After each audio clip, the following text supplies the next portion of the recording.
जिस प्रकार से राम एक साधारण व्यक्ति था और मूर्ख और लंपट था, उसी प्रकार से लक्ष्मण भी एक साधारण व्यक्ति है, वो भी लंपट, मूर्ख और संदिग्ध व्यक्ति है। साथियों, लक्ष्मण भी अपने पिता के बारे में बहुत अभद्र बातें बोलते थे और सोचते थे। लक्ष्मण का कहना था, यदि मैं पिता को मार दूं तो हमें कोई दोष नहीं होगी, क्योंकि धर्मशास्त्र में लिखा हुआ है, मनुस्मृति के अनुसार से पिता की हत्या करना एक धर्म है। साथियों, इनका विचार भरत के प्रति भी कुछ सही नहीं था।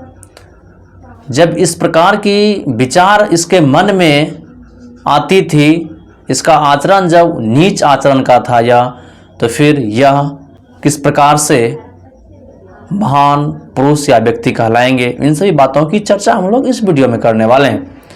सच्ची रामायण की पाठशाला में आप सभी का स्वागत है। साथियों, जहां तक लक्ष्मण के चरित्र की बात है, हमें उसके चरित्र में कोई उल्लेखनीय तत्व नजर नहीं आता है।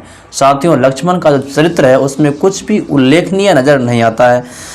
रामायण के अनेक स्थानों पर लक्ष्मण का जिक्र सिर्फ इसलिए मिलता है क्योंकि वह हमेशा राम के साथ रहता था। साथियों, रामायण में उसका जिक्र हमेशा इसलिए मिलता है क्योंकि राम के साथ वह हमेशा रहता था।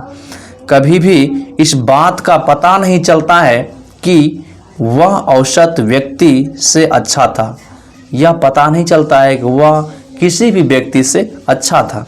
बड़े आश्चर्य की बात है कि उसे युवा अवतारी कैसे कहा जाता है, जब उसके अंदर कोई शक्ति नहीं था, उसका आचरण सही नहीं था, सोच नहीं सही था, तो फिर उसे युवा शक्ति कैसे कहा जाता है।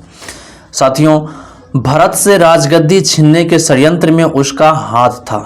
साथियों, भरत से जो राजगद्दी छीन रहा था राम, उसमें लक्ष्मण का भी हाथ था। राम ने अपने प्रति लक्ष्मण की शक्ति पर संदेह करके उसे छल पूर्वक फुसलाया। साथियों, राम ने लक्ष्मण को छल पूर्वक फुसलाया। किस प्रकार से फुसलाया? उसने कहा कि लक्ष्मण, राजगद्दी भले ही मुझे मिले पर राज तुम ही करोगे। साथियों, राम ने लक्ष्मण को बहकाया कि राजगद्दी भले ही मुझे मिले लेकिन राज तो तुम ही करेगा। यह सुनने के बाद लक्ष्मण तन मन से राम को राजा बनवाने के लिए सब कुछ करने में जुट गया। सुमित्रा के बेटे लक्ष्मण ने राम का साथ दिया। साथियों, जब उसको राम ने कहा कि राजगद्दी पर हम बैठेंगे लेकिन सारा कार्यभार तुम संभालोगे, तो उस दिन से साथियों वह भरत के साथ छल करना शुरू कर दिया। जबकि उसके दूसरे बेटे शत्रुघ्न ने भरत के प्रति अपनी वफादारी दिखाई। शायद वे इस बात को जानते थे कि उनमें से कोई भी किसी भी तरह राजा नहीं बन सकता था। साथियों, शत्रुघ्न जानता था उनमें से कोई भी राजा नहीं बन सकता था। यदि राजा बन सकता था तो सिर्फ भरत बन सकता था। लक्ष्मण ने अपने पिता दशरथ को काफ़ी गालियां दी और उसे विश्वासघाती कहा। लक्ष्मण ने अपने पिता को विश्वासघाती भी कहा और बहुत भद्दी गालियां भी दिया। उसने प्रस्ताव रखा कि उसके पिता को जेल में डाल देना चाहिए। उसने प्रस्ताव रखा लक्ष्मण कि दशरथ को जेल में डाल देना चाहिए। उसने कहा कि उसके पिता की हत्या कर देनी चाहिए। अपने पिता की हत्या करने के लिए भी वह तैयार हो गया था। उसने यहाँ तक कहा कि मनु के अनुसार पिता को मारना एक धर्म है। बताइए, जिस पुत्र की सोच अपने पिता के प्रति इतनी घिनौनी हो, वह किस प्रकार से महापुरुष या युवा पुरुष कहलाएगा।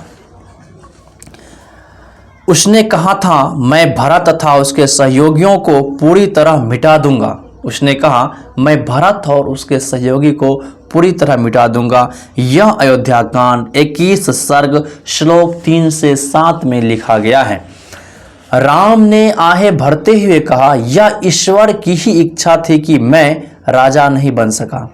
राम ने आहें भरते हुए कहा, यह ईश्वर की ही इच्छा थी, इसलिए हम राजा नहीं बन सके।